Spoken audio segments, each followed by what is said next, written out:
everyone. Welcome to Spark. We're real happy that you came here tonight and watched. We hope that you share and subscribe. We have three wonderful women with us tonight, and Neil will tell you a little bit more about them. Okay, we have three excellent poets with us tonight.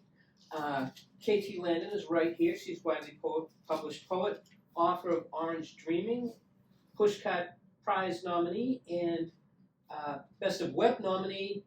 Her current manuscript is a finalist for the 2024 Wheelbarrow Poets Poetry Competition. Yay! Next to her in the middle is Colleen Michaels, also widely published, author of Prize Wheel, and the creator of the Improbable Places Poetry Tour, which is starting up again. She's taking submissions for the next one. Yeah, we'll talk more about that later. And Jennifer Martelli also joins us. She's author of The Queen of Queens and My Tarantella, co-poetry editor for Mom Egg Review, and co-curator of the Italian American Writers Series. All right, yay! So happy Women's Month. It's March, and we have some three dynamos here. I'm going to start with a question and just let you know a little bit about the show, and it's about talking about the creative spark. Drop the name. So you've been writing for a long time, and you all perform your work. And I'm wondering if you could tell me a little bit about how you write for the page as opposed to how you might write for an audience, and was it always that way? Did you always write for the page or write for the audience? Is it different? How did you come into being a person who speaks out your art? We'll start with Colleen. You had the biggest guess, so I thought that's okay. I think I always write for the page. It always starts there for me. I always think of a poem. I visualize a poem. I begin with sound. So it's going to sound like I go back and forth. So I begin with sound. So usually I'm repeating words, I'm walking, I'm hearing something, enough of a spark, so that I'm like, oh, I want to continue with this, but then it's always about the page for me. Mm-hmm. So that's when I think it really becomes a poem. And, it's when I'm thinking about the line and just sort of what's happening on that space. So it is a page. And then in regards to then, do I want to perform it? It comes down to a lot of things. It's like I think about who's going to be in the audience, what the reading might be about, who I'm reading with. I love when you can kind of riff off of or respond to what's happening in the moment. Yeah. So I typically don't go into a reading with a complete list. I have some things I might know that I want to read, but then I kind of leave some room to be responsive to what's happening. Yeah. The love of the spark. Yeah. I'm pretty much going to echo what Colleen said, that I don't think I've ever written thinking, oh, I'm going to perform this. Mm-hmm. It's always for the page. But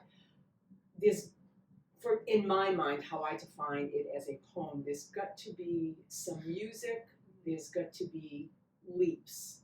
And those, I guess you'd hear it, if I were reading it, but I'm thinking of somebody reading it as opposed to me, reading it quietly, to themselves in a book or, in a journal. And the same thing, if I'm asked to read, I have to think about, who's going to, my audience, who'll be there. How well do I read this poem? Some poems are just too long, or too, I mean? Yeah. It's, I wouldn't subject anybody to what's happening. Like a 3-page poem of mine, I follow every nuance, Yeah. So that really depends on where I'm reading and who I'm reading with. Can you talk a little bit more about what you mean by leaps? Well, I'm not a narrative poet, in terms of, so this happened, then this happened, and then this happened, here's the conclusion. I mean, I've written poems that go that way, but I don't think I do a good job at it. It just sounds like exactly the way I put it out. Well, this happened, then this happened. Then this happened. You know, it's like great. yeah. So, I mean, if I have a sense of integrity about the poem, I feel that gives me license or the ability to go from, you know, so I was, you know, I had a glass of water in front of me, and oh, there's sparkly things over there, and you know, I'm making it sound a little silly, but or here's a glass of water. Well, 5 years ago, this happened. Oh so yeah, that's no, what I mean. I you get, know, yeah. The Yeah. leaps, you do leaps I'm so a well. leap. I know what you mean. Like, that's what I love Time about travel. poetry. Yeah, Yeah. it's like that there's this, Yeah. Yeah. how did we get here? Yeah. But I'm here for it. You know, like you, Yeah. Yeah. the way you set that up. You should see wanna all the ones travel. that don't work. Well, I have a whole, Well, you know, those are big folder. leaps. I have a big folder of Balls. things that didn't Those work. are Yeah, that balls. just didn't make. So I am a relentlessly narrative Yes. poet. I cannot help myself. I actually came into poetry from nonfiction and memoir before that, and it was a lot. It was a lot of work to like get a little bit of leaping into my Right. even the little bit that there is. And most of it is sort of leaping around in time rather Yeah. than sort of conceptually. One of my advisors once told me, he said we were looking at a thing that sort of categorized poets. It's like I see you as story all the way, but the good thing is that will always pull you back. So you can try to be as weird as you want, and it's still gonna like pull you back, and you'll Right. be fine. Yeah. I haven't mastered weirdness. They haven't asked you what? Weirdness yet. Oh. There's always time for words. There's yes, Yeah. naturally out there. Yeah. I'm interested, since you all read your poems in front of audiences, do you sometimes find yourself revising while you're reading? Yes. And how does that work? And does that eventually change the poem so that the poem is now not the one you originally wrote, but the one you're reading? Well, I mean, I do that all the time. And sometimes these are poems that have been published, so it's Yeah. you know. New editions, Oh, new wow. editions. Life happens. Yeah, you know, I'll say, why did I end the line there? Or, you know, why did I put that Mhm. word in there? It doesn't Yeah. sound good, or it doesn't make sense. I mean, I guess it made sense at one time, but Mhm.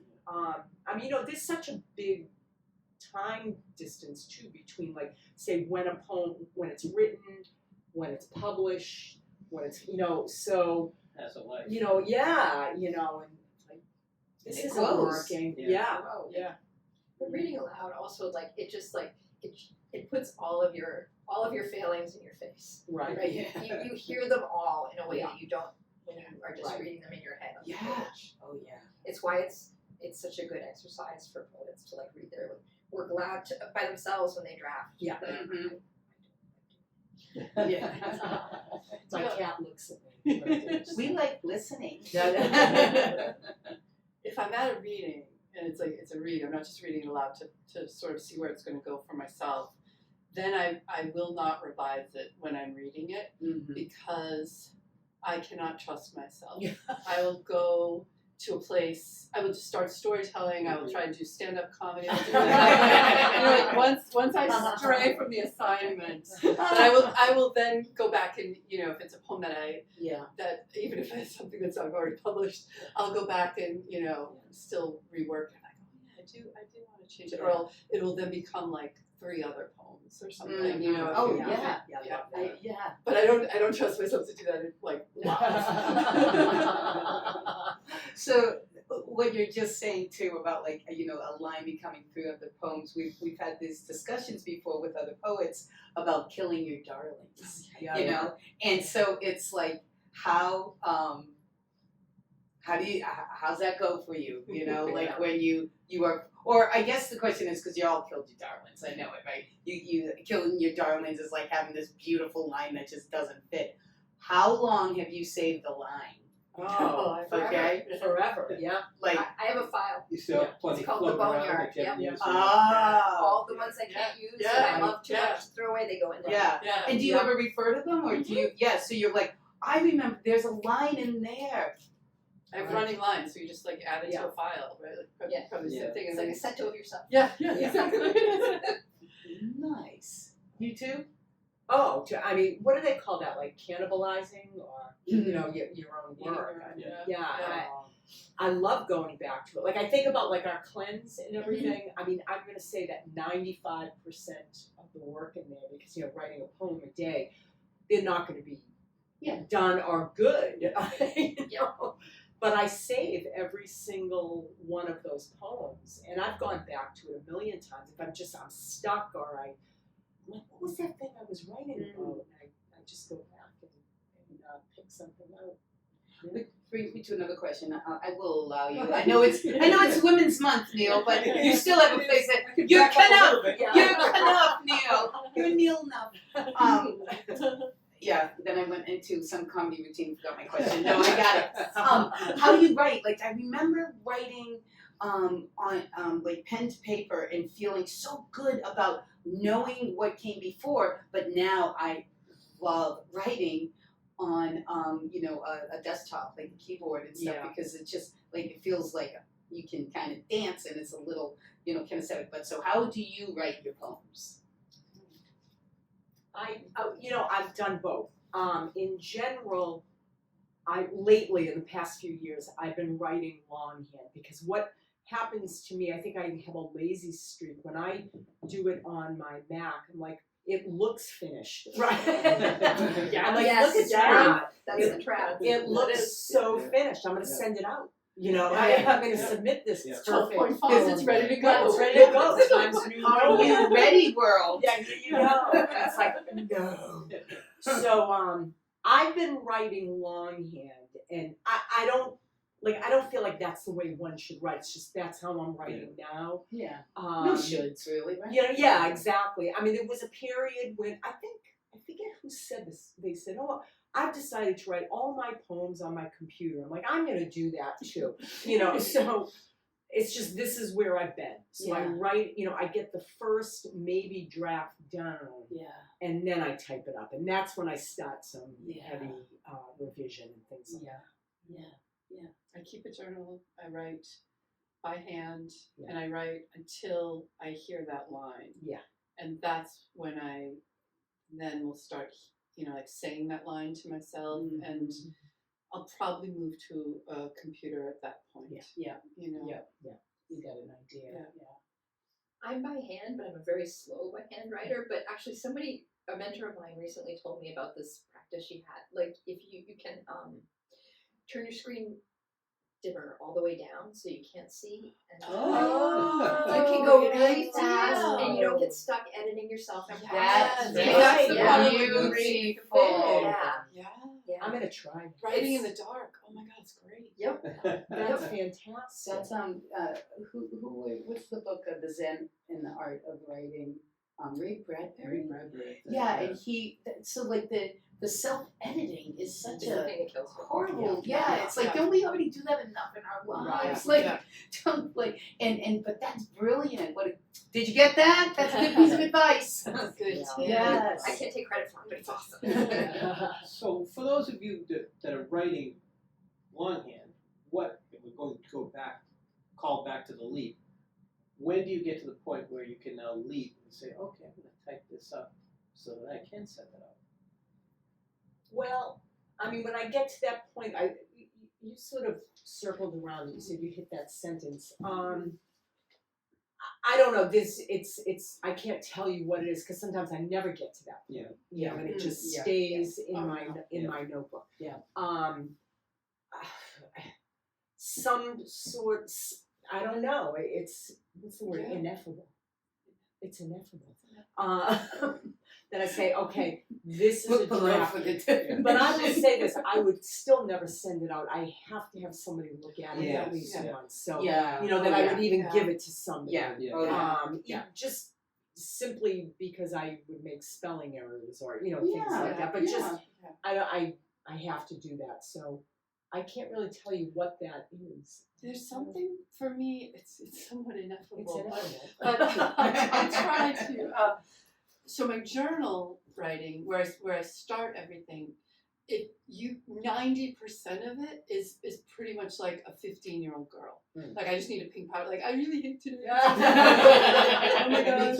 You know, like and it's very Yeah, yeah, it's all of the stuff that I need to get out of my head, and it takes a really long time. Like I have journals and journals of crap, and then every once in a while there'll be a line in there that somehow I'll go from I don't know what I'm doing to something that feels like a poem wanting to be, you know. So then I'll take that, and I'll either continue writing more, but I'd probably go to the computer at that point. Still not a poem yet. Like there's so many more steps before I think it's a poem for me. But that's when I was like, oh, I've got some language that I want to work with. And it's just very clear to me, like because the rest is just so basic, you know. Like laundry list of chores, like really, like it's just, well, it just gets activated, and the whole handwriting thing does that as well, as opposed to, you know. I was just thinking about how you were saying about, you know, when the poem is finished, and that's like, come back to it years later, and you're like, how did I put that line there? Like, so when do you know it's finished? Maybe that's your same question. Like, so I don't know. You don't know. Is it ever finished? No. So, Neil, do you have a question? No, I'm gonna hog in the question world. You're doing great. Thank I'm you. kind of interested in how you all became aware of each other's work, because now you're, you know, anybody that's on the North Shore and is paying any attention to poetry knows all three of you, and has seen all three of you, or has heard about all three of you, or read your poems, whether your books or online. How did you all become aware of each other? First, I fangirled on your hair first. I remember. Every clothes. post. Have a journal entry? These girls are so amazing. But we were just saying we read together a long time ago. But I had heard about you before then. You guys might know each other. Do we know each other through Clay? Was it through Clay? I feel. I mean, I know that I knew you beforehand because I remember being at your launch of your chapbook at Linda's. Remember Linda had the reading thing at the Depot. Yeah, Clay was part of that. Oh, Yeah, Clay yeah, was yeah. part of that. Yeah. That's where we. Clay Ventry, local poet, artist Recluse. extraordinaire. Yes. So that I feel that's where I met you. But then we got to know our writing per se. We were in this group the first week of the month, for 7 days, every day, you write a poem. You know, and it wasn't critiquing, it was more accountability. So that's how I met you. And then I met you at Salem Writers Group. Salem Writers Salem Writers Oh, Group. That's right. probably Going way back. 10, 12, more, maybe. More. Is Yeah. that at the Athenaeum It's- still? Yeah. Do you folks still I haven't been. It's Yeah. I feel awful. Yeah. You know. Well, you know what, we ran a coffee house for 10 years, and it's just like the crowds change. Yeah. You know, it's just like Yeah. there's a certain, and Stone Soup in Boston for sure was the same. Right. We went there right. for so long. Yeah. You Yeah. must have been there. Yeah. Yeah. Sewage check powers and stuff. Yeah. And it was just like there was some, it was like, oh my God, there's 2 years of this amazing energy. Yeah. And then it Yeah, Then it kind of it's Saturday Night lulls. Live. You know, some years is great cast. Yeah. Other years, not so great cast. But if you wait around long enough, It all come comes along. And Oh, I love Salem Athenaeum. I love that Oh, writers group yeah. because it's so welcoming. It was a place where Yep. I didn't start writing poetry until I was, in my 30s, and I had done like one poem when I was in college, yeah. and then Yeah, that's 10 big. years of nothing, Yeah. and they were so welcoming, and I was first, going shaking. Yeah. And it was really a really welcoming place. So I think they do that for a lot of writers who help them find their voice and help them then find other groups. And Right. Yeah. Yeah. There's really a sense of I mean that was the thing I hadn't written in almost 2 decades. Wow. Just nothing, no submitting, nothing. Had totally unplugged, and I think it was Jennifer Jean who introduced me, or maybe it was JD. I can't remember, but going there, and it didn't matter, you know, what you had for publications, you know, it wasn't about that at all. It was about the writing, and people were really kind-hearted, Yeah. you know. And you'd hear great work. I mean, You'd that's hear what I great remember- work. I remember hearing, you know, you read it, I was like, oh my god, I really like. Yeah. Yeah, this that's is- so this is great. who I Yeah. wanna hang out with. When does Yeah. it happen? It was, Is it still the same? yeah, Okay, 'cause the it's first just like and the third old Tuesday, yeah. Okay. Look it up, Salem Writers Group Yeah. at the Athenaeum in Salem. and then For you. Clay's is the fourth Tuesday, at Sesame Pipe.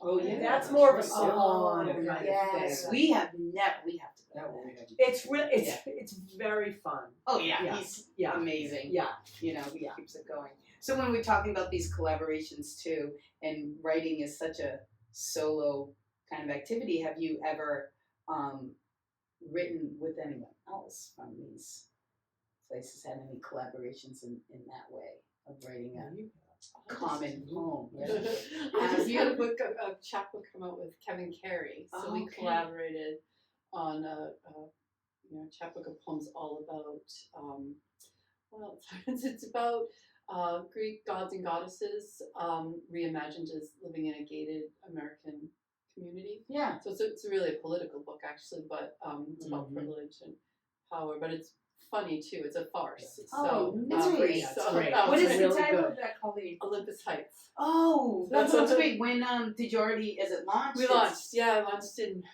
maybe like November, I think. Oh, so, wow, yeah. that's still, fantastic. you know, walking around selling it, you know, going to these, but You should look on Facebook for their trailer. because it's the funniest Oh, thing. definitely. So yeah, we'll put in some links at the end of this show, folks, that you can find this work that we're talking about. So, and you can buy books from actual poets. Imagine that. Do you have any? Yeah, I just this is another thing I always wonder. When you go home tonight, when you get in your car and you turn to Route 1 or something like that, if a line comes in your head, what do you do with it? That's a question. So this is something I learned because, you know, I'll be at a reading. This has happened a million times, and I get a line. I'm like, that's the most perfect line, and the poem is going to be brilliant, and then no idea. Yes. So what I've started doing, and I would make fun of myself No, if I but I saw need this myself too. doing it. I'll record it Yeah. on my phone. Oh yeah. You know, just yeah. I do the same, you know, I do a lot of reviewing and things like that. So sometimes I can't get into a book or I don't know how to connect it. And then all of a sudden I'll say, oh, talk about this. Same thing. I don't have a Yeah. memory at all. So if I can't write it down, you know, I do it even in notes on my Yeah. phone. Yeah. I just say it in there. And I mean, it sounds crazy because sometimes I'm just saying a rhythm. You know, it's Yeah. just da da da car da da. You know? Yeah, yeah. But just to remember that, oh yeah, there's like 5 beats you were thinking of, And when you go back to look at it, do you remember? yeah, I Yeah, do. yeah, I'm like, yeah. oh yeah, that. Yeah, because it was meaningful. Like yeah, yeah. exactly. Yeah. I lose a lot. I Oh, I don't yeah, have the it's memory and I don't have a system. And so I'm filled with regret. There you go. I Welcome have to the something table. and it's gone, and so I just, you know. So you are a writer. So you are a writer. I try and sometimes I'll do notes if I'm really, you know, and I have like, I always keep a notebook with me, but Yeah. a lot of times I just lose things because I'm not active enough to like get it down or Yeah. catch it. I can't. I'm bad at sports and I can't catch it. Yes. That's how it is. It really is. Yeah. Ruth Stone Yeah, said, right. You've seen I that look, quote? Yeah. yeah, but you should say it. It's so She good. used to like chase poems across, Yeah. like, Oh, literally yeah, chase across yeah. the house Yeah, when she they would came to stand her. in the Yeah. field and wait for it to hit her. Oh, and, yeah. yeah. Yeah, Yeah, I'm no Ruth Stone. What's your technique? I have no technique. Like if it came to me in the car, I would turn the radio off and just repeat it to myself for the entire 40 minutes. Because that's the only thing I have. I'm trying more. I keep on the back page of my notebook now. I just write down ideas for poems so that Mhm. like I often don't have time to write during the week or sometimes for weeks at a time. I I just get them know. all written down so that when I'm ready, they're there and I can get at them Yeah. again because they're rare. Yeah. So how often do you all write? How disciplined are you about it? And tell you what I tell my students, and then to follow it. Yeah. Turn the camera off. Yeah. I try to commit to 20 minutes even when I don't think anything's going to happen. So whenever I'm at even the lowest, when I do not have any ideas, I just follow the Dorothy Parker, the line, what's the secret to good writing? It's the proximity of one's ass to one's chair. And it's like, I think anyone trying to do anything, if you can commit 20 minutes, whether it's like cleaning out your spice drawer Yeah. or, like you will accomplish something. So Yes. Right. so if I sit down for that, I usually find myself, 4 hours later sweaty and I'm like, I've got something, but Yeah. sometimes, most of the times I don't, but sometimes. So Yeah. 20 minutes, I try, and I don't do it every day, if I'm being honest. Yeah. I should, but I don't. Yeah. I have ruined poems that way, which is the thing that it's an interesting thing because like when I'm like I have to write something, I have this thing and it isn't fully baked and I try to get it out and then it's gone. It's like it's flat, it's DOA. Oh, yeah. And so like That's different. I know, and so I tend to like hold them until they're overbaked, but the one that I let go too early, like I still regret it. Oh, I Yeah. never thought of that. Does it go into your lines, or you just No, like it's just dead.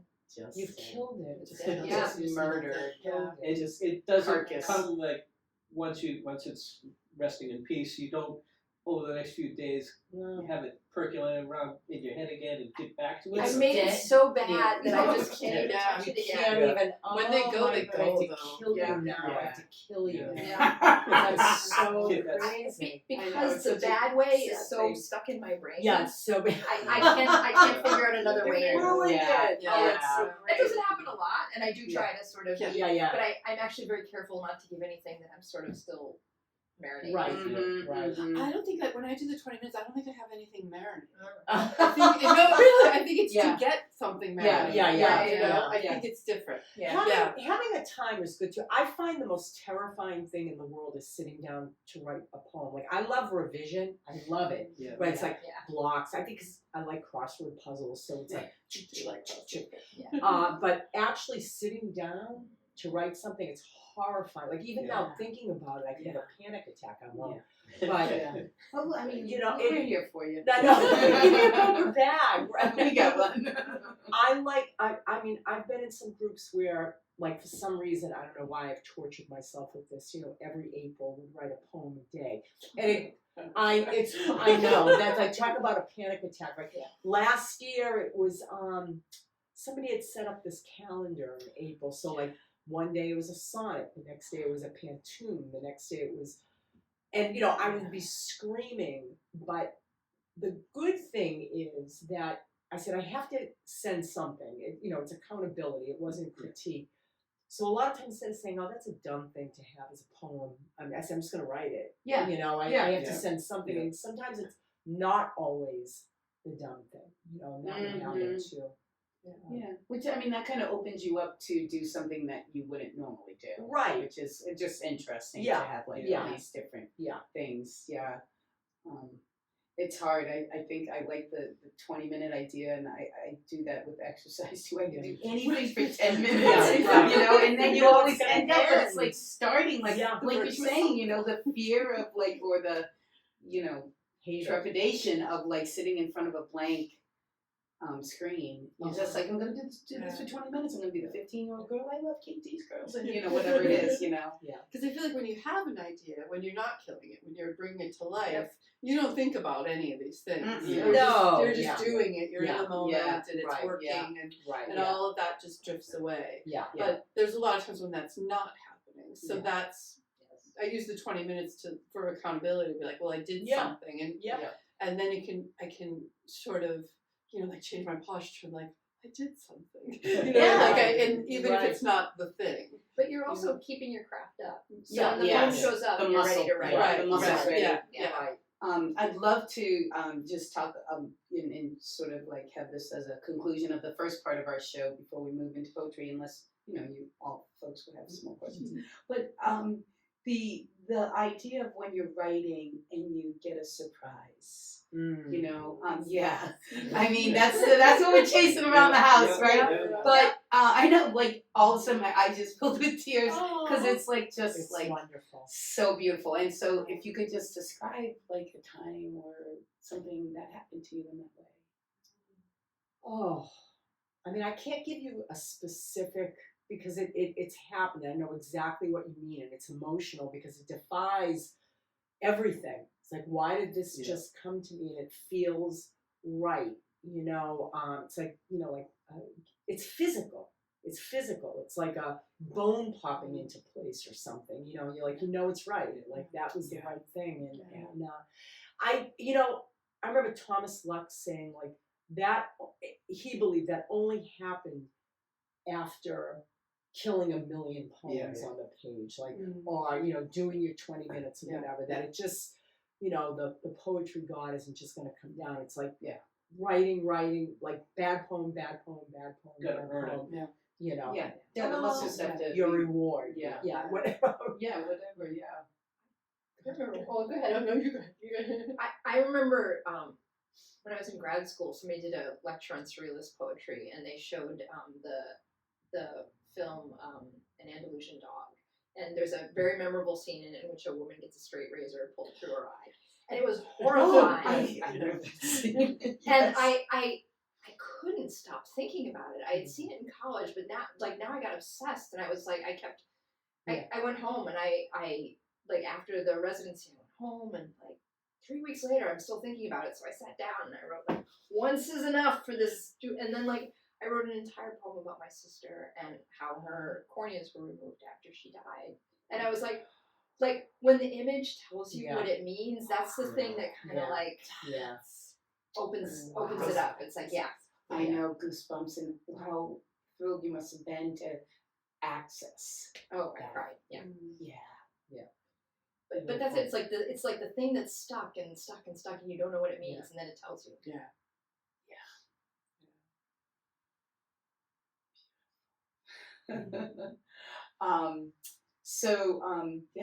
Thank you so much for You. coming. This is great. This is the first part of our show, and stay tuned for the second part where these women will be sharing their poetry, and look for the links in the description for their websites and places where you can buy their books, and share and subscribe. Support your local artists. Thank you so much for watching.